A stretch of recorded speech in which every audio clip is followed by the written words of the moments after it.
Hello, agents. I'm Mariah. I'm the Director of Agent Relations for Agents Invest. And today, my guest is Tyler Kerlee, who is an insurance specialist covering most of the United States. And he works with both investor clients and homeowners, home buyers. Welcome, Tyler. Thank you for having me. Yeah, of course. So today we're going to kind of discuss current insurance issues and what to expect in 2023. So tell us what are the advantages to working with a brokerage, an insurance brokerage? Yeah, so just to give you a little background on myself, I started in the industry in 2004 as a farmer's insurance agent. So farmer's insurance agent is what's called like a captive company. So the other captives would be State Farm, Allstate, Okay. American Family, those type of companies. And so when you go to an agent like that, they can offer you farmers, but Mhm. they can't offer you anything else. And so their scope of what they can help on is limited to what the company is good at that particular time, and that can change depending on profitability of the insurance company in that particular area. And a lot of times, those agents are only licensed or allowed to sell insurance in the specific state they're located in. So I felt like I was working more for the company and less for my client in that circumstance. And Mhm. so I wanted to work for my client. And so by becoming a broker, we represent a bunch of different companies, and it depends on the state what companies we represent because of, like in Texas, South Texas, you have wind and hurricane issues. Well, there's going to be certain companies that will write that, and there's going to be certain companies that won't, and that changes per state really. And so, in order to truly help a client that is maybe located in Washington but they're buying properties in Indiana, Texas, Kansas, and all of those different states, we're probably going to use different insurance companies in each one of those states depending on the type of property they're buying. Right. So as a broker, we can really help shop for the best coverage price, and then you only have one contact that is specifically geared towards investors. Whereas Mhm. if you just talk to a local guy, they may not know that you know how investors truly look at properties and what they're doing to properties, so they may not be asking the appropriate questions to make sure, um, for one, that the house that is being purchased is covered correctly. So Right. I'd say that the expertise and the product breadth is a lot bigger on the brokerage side than with a captive company. Yeah, wonderful. It's very like specialized per Yeah. investment. Okay. All right. So yeah, so you know, what are some of the current policy issues that you're seeing as far as investors go, since we are a investor focused? Yeah. So, well, as you guys know, inflation is hitting the United States very, very quick and fast, and it doesn't look like it's going to change in the positive direction anytime soon. Yeah. What that's done to reconstruction costs across the United States is pretty drastic. For example, in Washington, we used to insure home like houses where I live in Redmond, which are $1 million house 3 years ago. Now they're $2 million houses, but we used to insure them for about $175 a square foot, and now we're at $300 a square foot. Wow. So understanding that insurance to value and insurance to replacement cost is changing drastically in every state. For Mhm. example, Oklahoma in 2019, we were probably insuring homes for about $110 a square foot, and now we need to be somewhere around like 165 bucks a square foot, and then obviously that's adjusted depending on quality. But if we're just talking average quality homes, that Right. if you're buying a duplex, let's say a duplex, an average duplex in Oklahoma was 110 a square foot to rebuild. Now it's 165 a square foot to rebuild. Other factors, with inflation comes a hardening insurance market. So carriers are pulling out of specific states. I think Florida lost 17 before Hurricane Ian hit. Oh, Um, Hurricane Ian will probably take out a few more insurance companies. They'll become insolvent and not be able to pay their claims, which is not a good thing in any way, shape, or form. And then you're seeing companies limit the amount of policies they'll write or areas that they'll write in. California is being hit pretty drastically with that when it comes to companies that are willing to write short-term rentals. We insure probably 100 short-term rentals in the Coachella, Indio, Palm Springs area, and in the last 6 months we've lost 3 carriers that were willing to write there that are no longer willing to write there. So Wow. you're seeing a retraction in the amount of insurance companies that will write business. Um, you're seeing them underwrite it a little harder when it comes to inspection. So every house gets inspected. Hmm. So you're going to have an inspector come out and they'll review the envelope of the house, just the outside of it, essentially. Okay. And they're taking more steps to making sure that the house is in good condition. So if they say peeling paint, or a shingle that may look off on a roof, um, they're going to want us to fix that, and they're going to be more proactive towards making sure it gets fixed, or they're going to cancel the policy. So it's getting tougher. The costs are going to go up in 2023. Auto insurance across the U.S. will go up probably at least 15% for everybody, um, and home prices, depending on the area. Texas will see a large increase, just due to hail and wind. And then they had that freeze in 2021, so now they're getting hit Right. from all angles. So you're gonna see prices go up, um, at least 10 to 15% on property and auto. Um, So let me ask you this: when you're talking about California and insurance companies coming out of there for short-term rentals, is it because it's a short-term rental and so there is more kind of wear and tear and things like that, or is it because of the potential fires and things like that? Which California is a profitable, not a profitable state. I would say that out of states to write insurance in, Florida's most difficult, Louisiana's second, uh, California's third, Texas is four, and North Carolina's five. But specific to California, it's wildfire. And then in cities like Indio, which you're going to find a lot more of happening in California and some other cities across the US, is that the municipalities are coming in and saying, hey, you have to have a business license. We're not right. going to let the area oversaturate with short term rentals. We do need long term renters in this area and long term housing. We can't Mhm. just have it be all short term housing. And so you're seeing cities come in and make changes and up their requirements for owning a short term rental in certain areas. And so, from a company perspective, um, insurance tends to flow towards the company that's has a good price and a good product. And in areas, you'll see um, a company get oversaturated. They have too much insurance in one location, which puts them at risk if there's a fire or Hmm. some sort of natural disaster. And so they don't want to be heavy-handed in one area because that could put them in a bad position if there is a natural disaster. Okay. Um, and so, we had a company pull out of that Palm Springs, Indio, Coachella area because they were the company to write it with. And so we probably have 50 plus policies with just that company, but now they won't take it. So we had to find another company, and that other company is going to be, the coverage will be similar, but the pricing is going to be probably Will two to be. three hundred dollars more a Mhm. year. Right. Um, and so it's that's reflective across the U.S. When it comes to short-term rentals, there'll be areas that are going to hinder municipalities that are going to not want as many short-term rentals, which makes the environment a little bit tougher. Okay. Why is North Carolina on that list? North Carolina is on that list. One, it's slightly in the hurricane range, but not like Georgia. It's more of a insurance commissioner issue. Their laws in North Carolina are a little more tenant friendly, Okay. and not landlord friendly when it comes to lawsuits.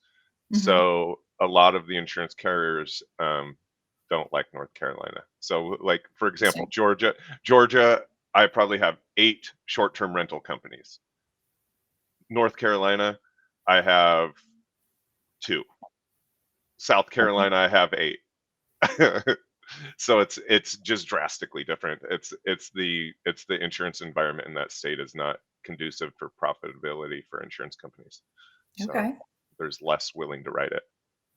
Right. Interesting. Okay. Yeah. Well, I know we had talked a little bit before our live about some of the other issues, and so let's touch on that. I know you had said, when an investor is buying a BRRRR or a rehab project, that the vacancy term becomes an issue there. Can you touch on that a little bit? Yeah. So, you know, a lot of investors want to find the deal, right? Well, the deal is typically in a distressed property. Obviously, there's the unicorn out there where you can buy it and it's a deal and you don't have to do anything to it. But a lot of times, investors are needing to, add a bedroom, add a bathroom, maybe add an ADU, Mhm. and so they'll get into a property with with the idea of they're going to upgrade this house, essentially burr it before they're going to rent it out or short-term rental it out, whatever their plan is. So they're going to burr it.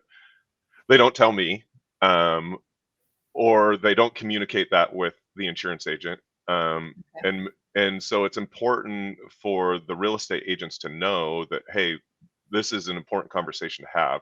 The main issue is that in every insurance policy, so an insurance policy is it's called an ISO form. All insurance policies go on an ISO form. So every insurance company has the basic same language. Mhm. So this is how I can state this fact.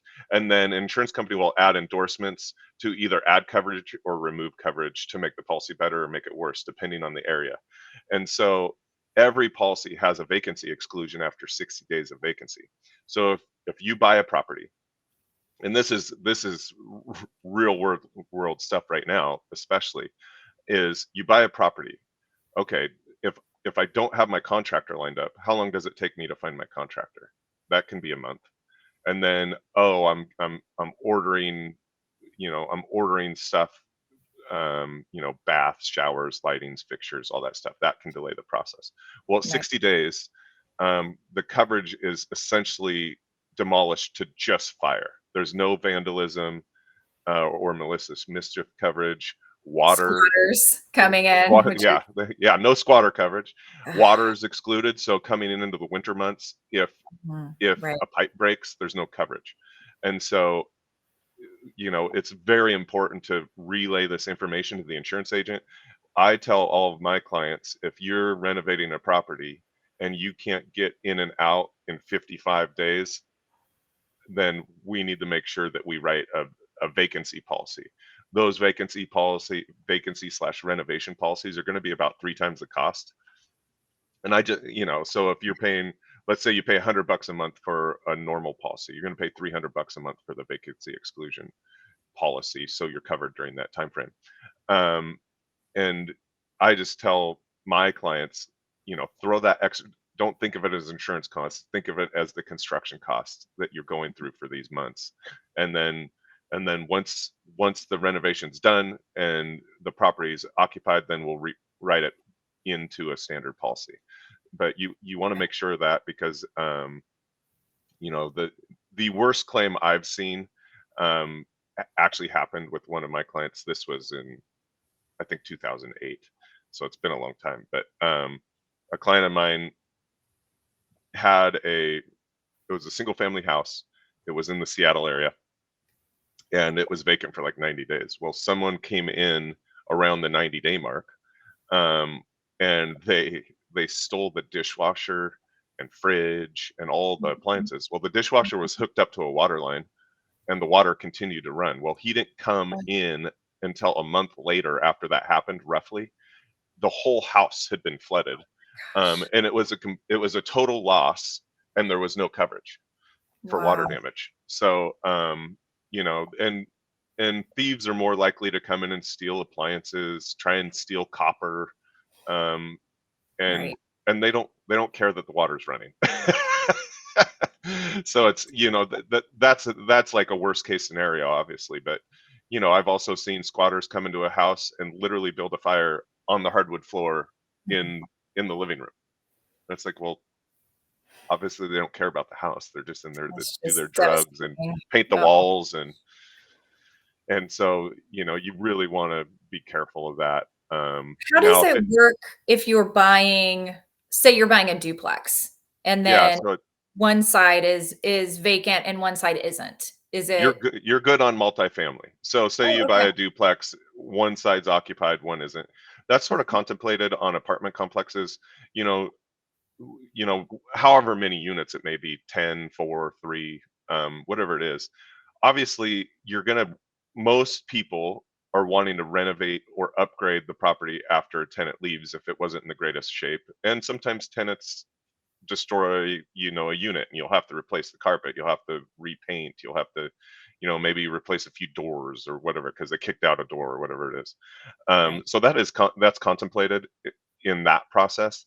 And the idea is that if one side's occupied, they'll know if someone's in the other side, and obviously it's a more of a security issue at that point, where Mhm. the insurance company is comfortable because there's someone on site that will know if something's going on next door. It's Okay. mostly for single family properties. Okay. Yeah. All right. Okay, and then what about rent by the room? What about the strategy where somebody wants to buy like a 5-bedroom house and they want to rent out each room to a different person? Yeah, it's becoming more common because people are trying to house hack, right? And Right. they're trying to get a return on their investment, which is understandable. Um, the problem with that is the liability risk increases drastically. Um, with today's environment of people's feelings get hurt, privacy invasion, the liability concerns for an insurance company drastically go up. Most insurance agents don't understand that, and most people don't understand that. If you have your friend that says, "Oh yeah, I rent out rooms in my house to random people, and I have my normal insurance policy." Well, do you think if you actually have an issue that the insurance company is going to cover you? And the answer is probably not. Wow. Here's a simple example. Um, you have a 4-bedroom house. You rent out each bedroom individually to people who don't know each other. Some people would call it a boarding house. Some people call it a dorm house. There's a lot of like alcohol recovery, drug recovery houses that are set up very similar to this. Right. Let's say me and you are roommates, um, and we have one bathroom. You're in the bathroom, and I walk in, and I maybe intentionally, maybe not intentionally, but I violated your privacy at that point. Um, you get upset and you want to sue me. Mhm. Well, everyone gets sued in this circumstance, not just me for walking in on you. The landlord gets sued as well. Well, who do you think is going to end up paying on that claim? Me, a guy who's renting a room for $500 that makes $30,000 a year, or the landlord who owns the property who set it up this way, and now you have an invasion of your privacy. So a majority of insurance companies aren't going to want to insure that risk. And so if you think that you're okay doing that on a standard insurance policy, you're not. And that's literally the biggest exposure you could put yourself in. And so you have to write a specific policy for that. And those policies are 3 to 4 times the cost. The coverage is less. The I talked about insolvency in Florida. Mhm. So there's in the insurance world, there's admitted companies and there's non-admitted companies. Admitted companies are backed by the state. So the state says this admitted company, if they can't pay their claims, we're going to help them pay their claims. A non-admitted company is, we're not backing you. The state's not backing this non-admitted company, and if they can't pay their claims, the client's SOL on that one. And so you end up having to write those policies with a non-admitted company because the risk is so much higher that only a certain companies will do it. A lot of times the actual policy is written on Lloyd's of London paper, because Lloyd's manages a lot of different insurance products, and the policy gets written on their paper. And so just from a coverage standpoint, on a non-admitted policy, all the coverages go down. Like, you won't have extended replacement costs. You won't have guaranteed replacement costs. You won't have maybe the building ordinance and law coverage is less. Mhm. The the the perils, so the perils that are covered on a policy like that are going to be, they'll state what they'll cover, whereas on a normal standard policy like that we write for a majority of our investors, is we will cover everything unless it's specifically excluded. And the main exclusions on those policies are flood, earthquake, intentional acts, eminent domain, war, Mhm. Right. nuclear. Those are the exclusions. Otherwise, they cover everything else. Where on this policy, it specifically has to state that it's covered in order for coverage to kick in. So you're getting a worse product. It's way more expensive, and your exposure is a lot higher. So it better be worth the house hack. Gosh. Um, and then you get potential, like, then you get potential bickering disputes between tenants. Well, I want to Mhm. use the kitchen at this time. Well, I want to sit in the living room this time. I don't know. My personal opinion is it's a bad decision, um, just from a liability exposure, from a headache perspective. You're going to have more. You're going to have to deal with the tenants more often. I'm assuming in a circumstance like that than not. Maybe that's not the case overall, but me being a little skeptical on that particular investment strategy, you know, Okay. I don't know if it's worth the hassle. What about, I'm gonna call it mixed use. What about the ones where you buy a quad and 2 of them are midterm or short-term rentals and 2 of them are long-term rentals? 2 years ago, that was difficult. Okay. Now it's easy. Okay. Every company that we represent has an endorsement we can add for home sharing. Mhm. Really, the policy doesn't change at all. Well, Okay. the policy does change. It's an endorsement added. It just gives the property owner the ability to actually short term lease it. It Mhm. changes the main things that it changes is the loss rental loss income. So as opposed to like a long term rental, it's fairly simple. You just get the lease agreement. The person was paying $1,200 a month. We can no longer use that unit. The insurance company is going to pay you $1,200 a month until you can get it rented back out. On a Okay. short-term rental basis, they're probably going to want to see a history. So let's say you've been doing it for 6 months. They're going to go back over the 6 months. They're going to say, okay, you made on average $1,300 a month over those 6 months, and they'll pay you out that way. Um, and a nice thing about short-term rentals is if you are going to use Airbnb, um, their liability policy steps in first. Mhm. So, for example, I had a client. I want to say it was California or Texas. I can't remember which state it was. They had a pool. Um, Tenant slipped and fell, sued Airbnb's first. So they're the one handling the claim, handling the lawsuit. So they step in first. So Yeah, I think if it's you a are gonna, million, right? yeah, it's a million. So that's nice. So I would always recommend um, using, for one, it's easy. They self market for you. Mhm. But for two, they're going to step in. So as opposed to trying to self manage a short term rental, Right. um, if you're going to use one of those companies, that one of the main benefits is their insurance policy is going to be first on a liability claim, which is nice. Mhm. Yeah, wonderful. Okay.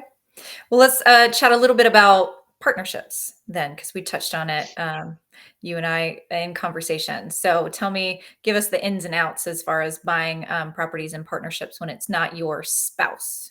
Yeah. So I a majority of the strategy, 99% of the investors I work with, their strategy is to, use a conventional loan to buy the property, get it fixed up, make sure we're not going to refinance it again, then quick claim it into an LLC. Mhm. So when we're talking about partnerships, we're talking about like owning a property in an LLC, um, or an S corp, or whatever strategy you want. But LLC is the most typical one because it's easy to set up and the write-offs are easy on the tax side. Um,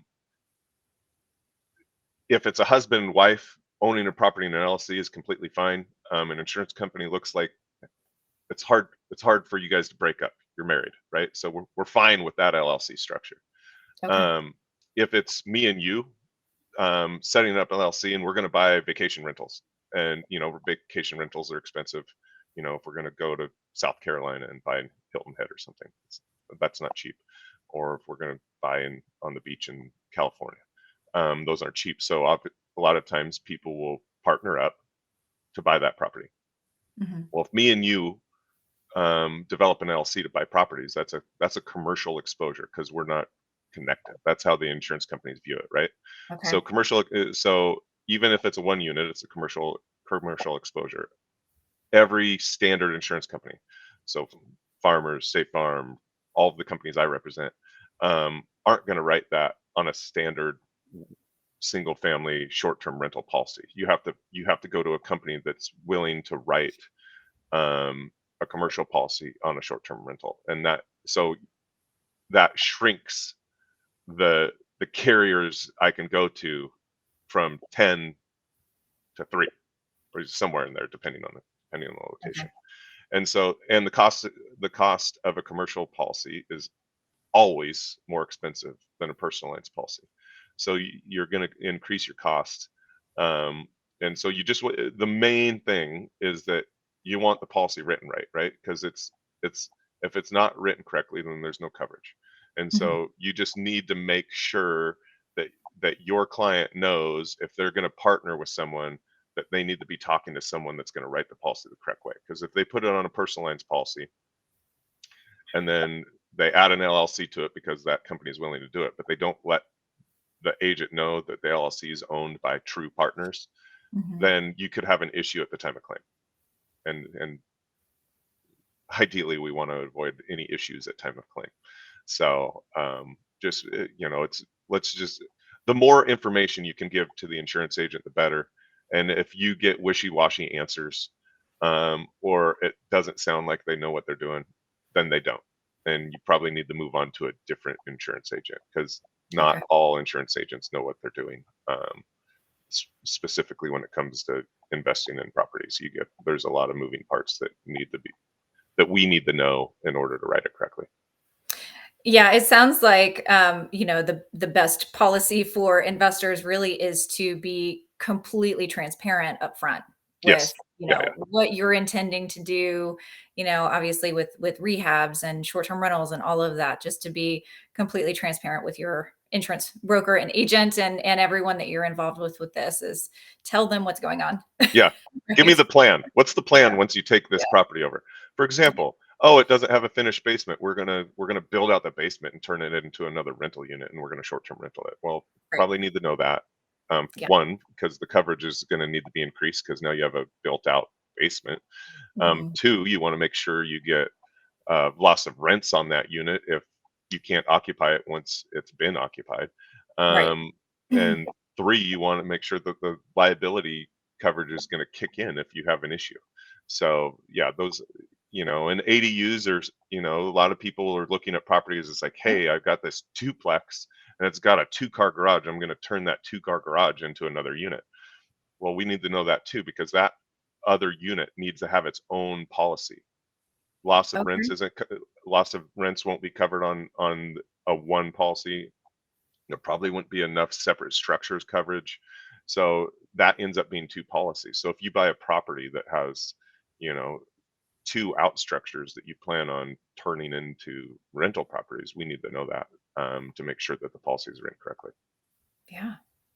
Yeah, totally. Yeah, it sounds like, just be very, very transparent, very upfront Yep. with everybody involved. That way you make sure that you are completely covered moving forward. Gosh, Well, yeah, it's if you're doing your COC calculation and you put in $100 a month for insurance, and then but you got all these plans with ADUs and all this we're stuff, doing and your COC rehabs for calculation works for the ADUs, yeah.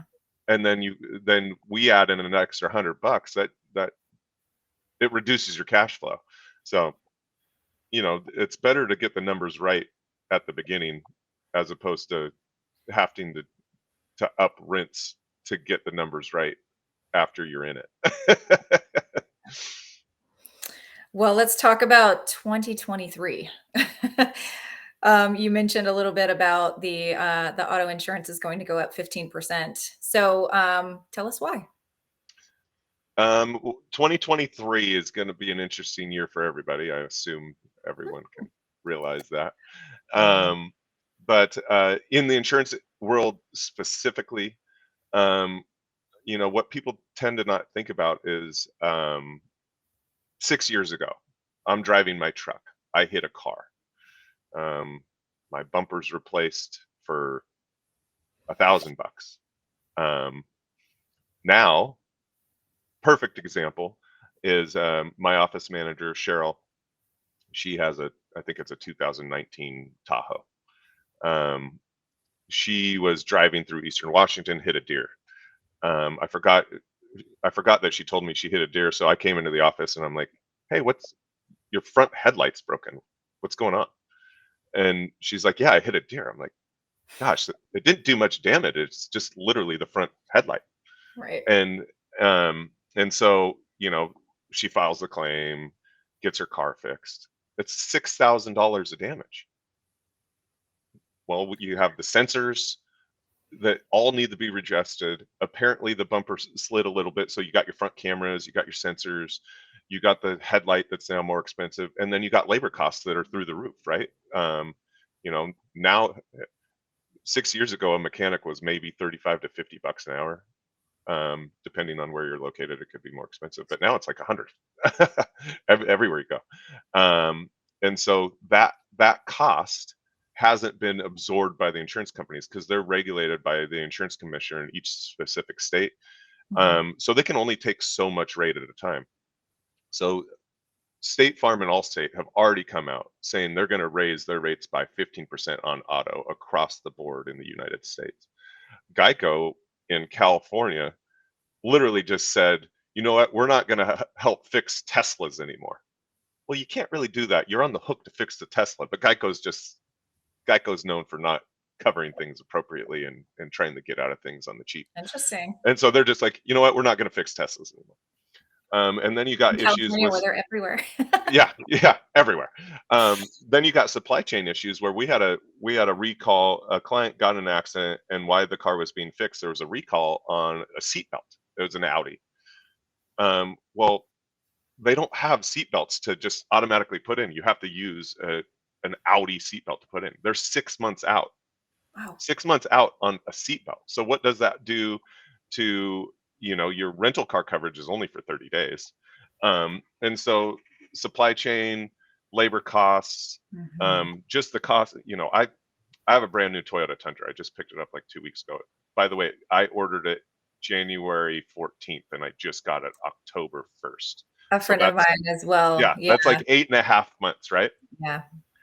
I- when I back up, it shows like an overhead view and I can see all around the car. I can see everything around the car.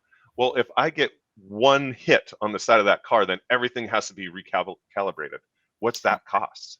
So Yeah. the cost to fix a car has just drastically gone up. So the cost of auto insurance is going to go up. I talked about the hardening market and weather events, whether it's Florida, Texas with freezing, hail, hurricane, California with wildfires. Oregon had a lot of wildfires last year.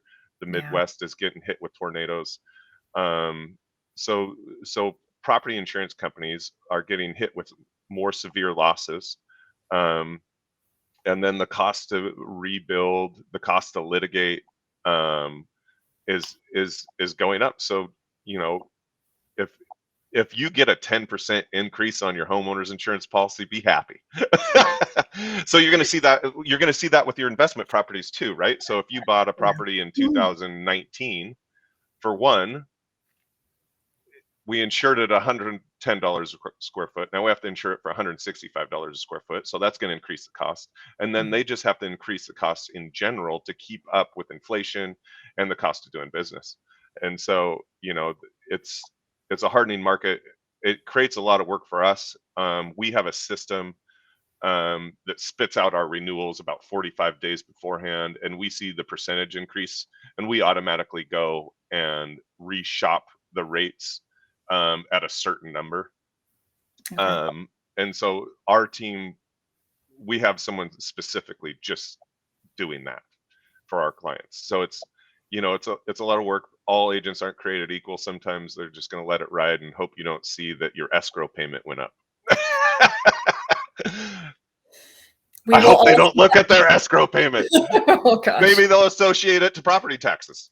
Yes, yes. Oh my gosh. Yeah. Well, all right. So any other tips that you can tell us for our investor clients or us investing personally?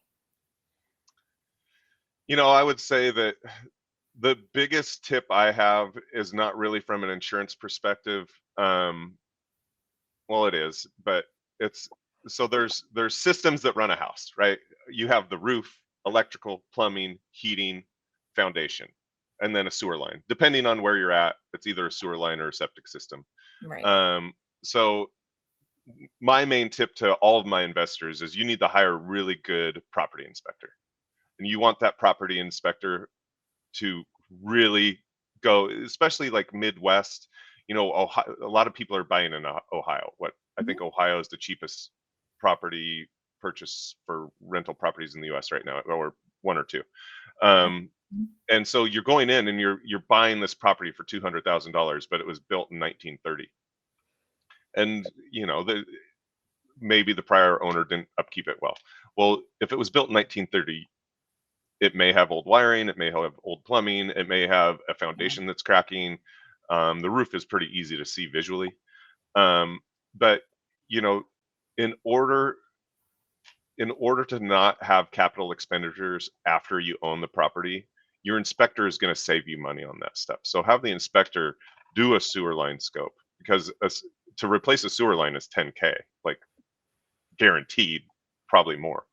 And so have the inspector go through with a fine-tooth comb and make sure those systems are in good working order. For one, because if you have old wiring, insurance companies aren't going to want to write it. We have very few companies that will write knob and tube or aluminum wiring. There's some panels that every insurance company doesn't want. A Federal Pacific panel or a Zinsco panel are no-nos for insurance companies because those things light fires. Yeah. And so have your inspectors look for those things. Cracks in the foundation can lead to water intrusion, which leads to mold. And so the inspector can really save the client's money in the long run. And it makes our lives easier to know what they have to fix. And I can have a candid conversation with the client. It looks like a good deal on paper and my COC calculation comes out great. But if I have to put 20K into fixing my wiring and rewiring the thing and updating my circuit panels, is it a good deal at that point? And maybe the answer is yes, because you get your return in the value of the house. But for a new investor, maybe someone that's buying their second or third property, they're not going to be thinking about a Zinsco panel or a knob and tube wiring in the kitchen. Yeah. And so, those are things that like you can save the client money before they even purchase the property by letting them know, hey, this property has these things that will need to be fixed, or you will end up in a crappy, expensive insurance policy. Or think about this. Okay, so I buy a house. I know that it has knob and tube. The knob and tube lights on fire and someone dies in the fire. I am negligent because I knew it had knob and tube. I knew it was a fire risk. Right. So a jury is going to come in and say, well, gosh, you knew it had knob and tube. You knew it was a fire risk and someone died. That gives that jury a lot more ammunition to go after the income from that house or the assets that you have if you didn't tie them up correctly in a corporate veil like an LLC. As opposed to, hey, I knew it had knob and tube. I replaced the knob and tube. The house is fixed. Fire happens. Well, I was doing my best to make sure this house is in good condition.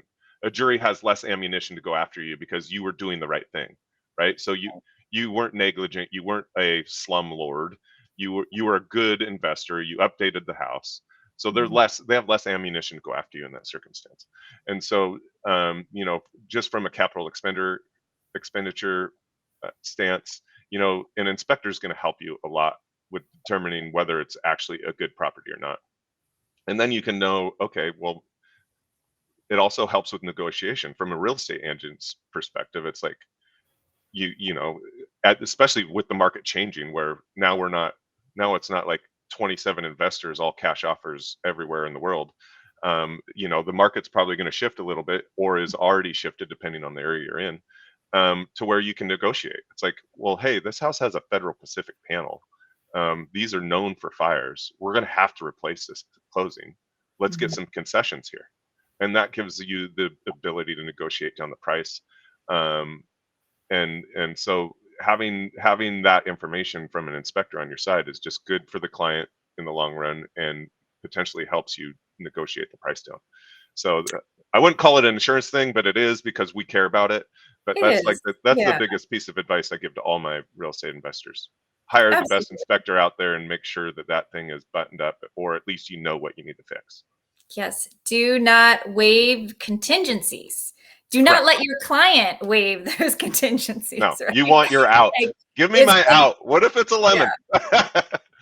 So Yeah, it's been the Wild West out there for, a couple of years, people just, not, waiving the inspection contingencies and things, and yeah, never And I thought it can was a always good idea. I can always help on that, like I've done this in the past for clients.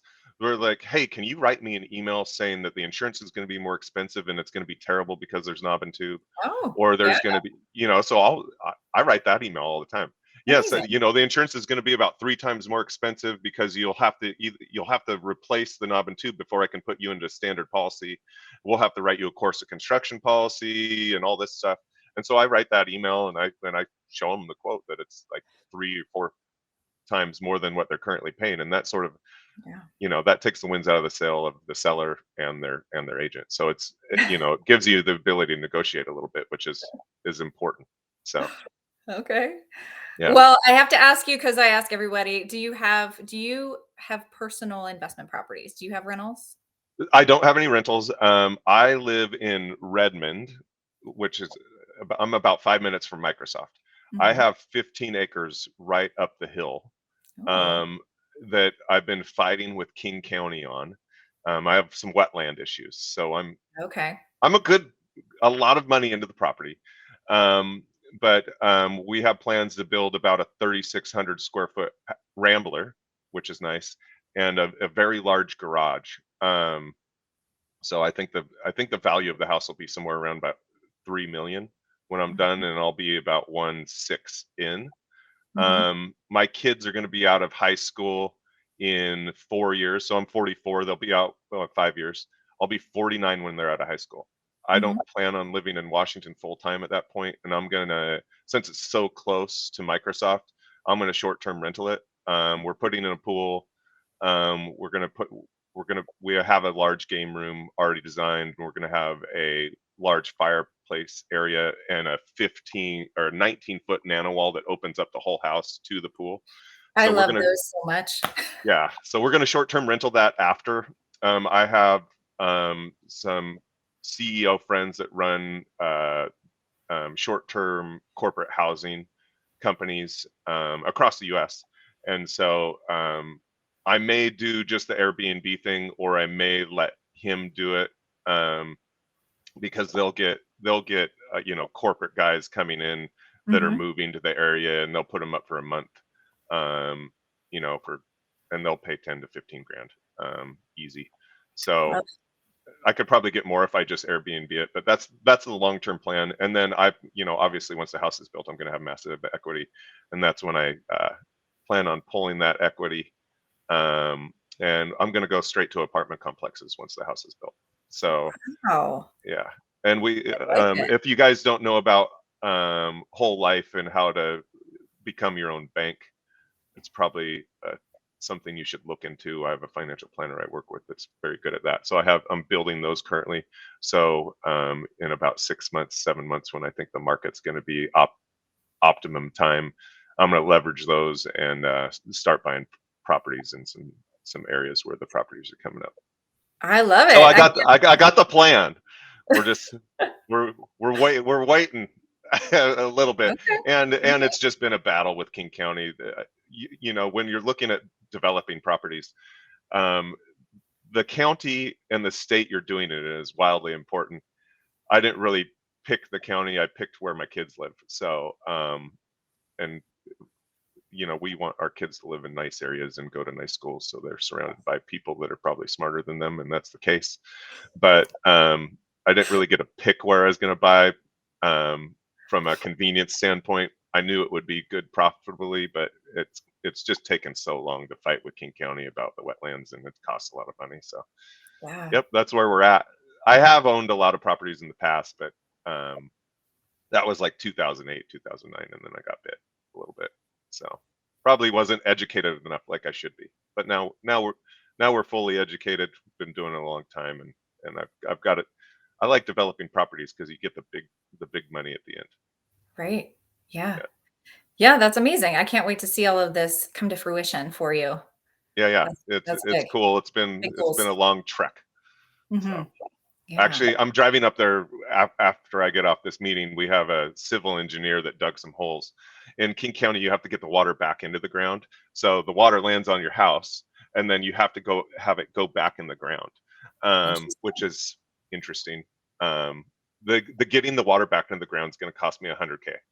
Um, so I'm gonna drive up to the property right after this and check the holes. The geotech was just out there. I want to say it was on Wednesday. They might have changed the date, Wednesday or Thursday. So I'm gonna check out the property real quick. But yeah, we're trucking along. We should be close to going to full permits submittal in the next month, 45 days, hopefully. Amazing. All right. Well, okay, so Tyler is one of our preferred lenders in our Addicted to Insurance agents, ROI. I'm sorry? insurance agents. Insurance agents. Yeah, In our Addicted to ROI community, which is our investor community. And many of our investors have work with him on a regular basis for all of their properties that they buy. And know and love him. We love working with him. He's always so knowledgeable and teaching us all about the insurance issues and things that are coming up for all of us investors. If you're interested at all in becoming part of the investor group, I will put that information below as well. Many of our agent referral partners are also investors in our community. yeah. And So if thank you you so guys much. have questions, you know, if you have random questions, please How can they feel find free to you? reach out. Yeah. You can go to my website, just pathins.com. Shoot me an email. I have a Calendly link in there. We can set up a time to chat. We work in all the states, so I have specific information for each location. I can probably give you a cost per square foot in the city and state that you're in, just to get a rough COC calculation. So Okay. Perfect. And I'll put his information below in the comments as well, so all of you can find Tyler. So thank you so much for thank joining me. you. Yeah. Have a wonderful Enjoy this weekend, day. guys.